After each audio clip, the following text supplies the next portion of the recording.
I'm Mike Batchelor at the Community Foundation, and I want to give you a quick review of 2014 before I get into the slides here, just so you know. And these are all preliminary numbers. Things change at our office because, like yours, year-end is very busy. But it looks like calendar year 2014, we raised about $8.9 million, and that's about $1 million over last year. And it's the 12th year in a row that new gifts were over $7 million. So the idea is this is going to provide more support for the nonprofit sector going forward. And money coming in is one thing, but money going out is what you're most concerned about, I know. And it looks like we gave away $11.2 million last year. And thank you very much. That's the second year in a row. Grants were over $10 million. It's a 10% increase over 2013. And when you look back, now you have some gray hairs, I have some gray hairs, just 5 years ago, this is almost doubled. It's 47% over 5 years ago. So we have a lot of donors to thank. We're here really as an intermediary, to help you. The money that we have and manage is really for the nonprofit sector. So we'll continue doing our job, and I know you'll continue doing your jobs, and together we hope to move the region forward as much as possible. My introductory remarks are just to kind of set the framework of what the foundation does. Most of you are here to talk about our competitive grant-making program, and I'll get off the stage and let others talk about that. But we make grants, Helping Today, Shaping Tomorrow, capital fund drives, and we do have an urgent grant program. Frankly, most of our money is donor advised and designated now, and I hope you all receive funding from some of those folks. They're listed in our annual reports. These are generous people that want to help the nonprofit sector. And we have an active and growing scholarship program. Beyond grant making, we also do some special initiatives that I hope some of you are familiar with. Erie Gives, we're going to be talking about that. It's coming again. A little too soon to send out the tweets and Facebook posts, but it's coming.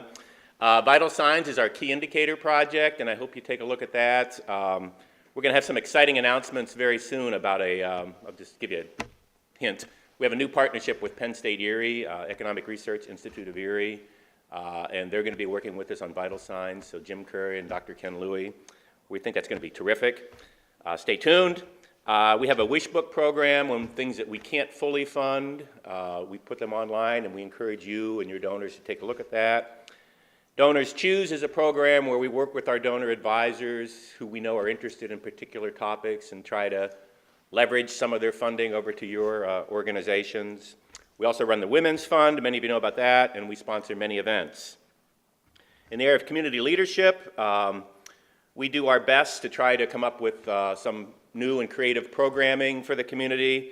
This goes back many years now, but we helped launch and strengthen Erie Free Taxes, which gives the federal earned income tax credit to low-income working families. It's a very effective poverty-fighting program.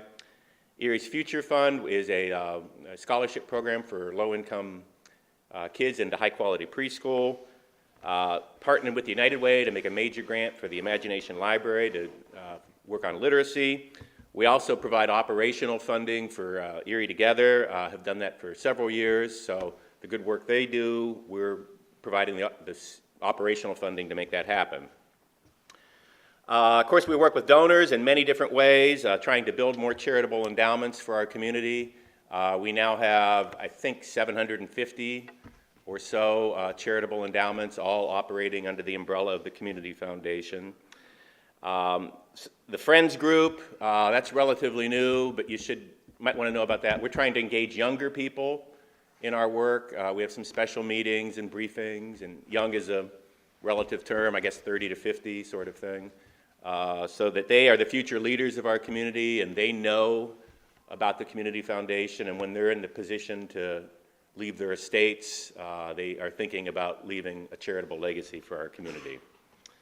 So that's just a quick overview of some of the things we do. We also work with regional affiliates. We staff them all out of our office, and some of you probably receive funding from Corey, Northeast, Union City, or perhaps even Findlay Lake. This is a great model because they encourage their friends and neighbors to give money to their community foundation, and the administration of that is all run out of our office, so we're sort of the the back office, the idea generator for these groups, and it's working well. Many of you have agency endowment funds with the Community Foundation, and I think there's 100 or so. And the idea there is there's some economies of scale. We can bring professional money management. We work with a very sophisticated consulting firm. And over time, we hope that produces good performance. It won't match the market. You know, this year was basically, hey, if you had all your money in U.S. equities, bingo, you did great. Our performance won't be like that because that's not how we're invested. We're invested for up times and down times. I hope you all know about, I don't know if Bob Wooler's here, but NPP, that was a community leadership project of ours. We, along with many of you, you fund it in terms of your dues.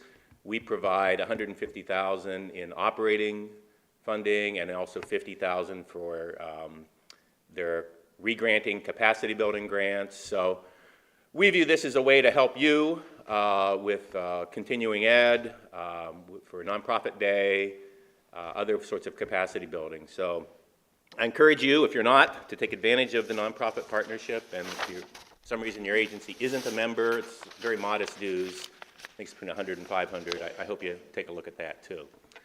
So that's a very high-level overview. I'll get off. Thanks, everybody. Happy New Year. And now I would like to invite George Espy, our Vice President of Community Impact, to the stage.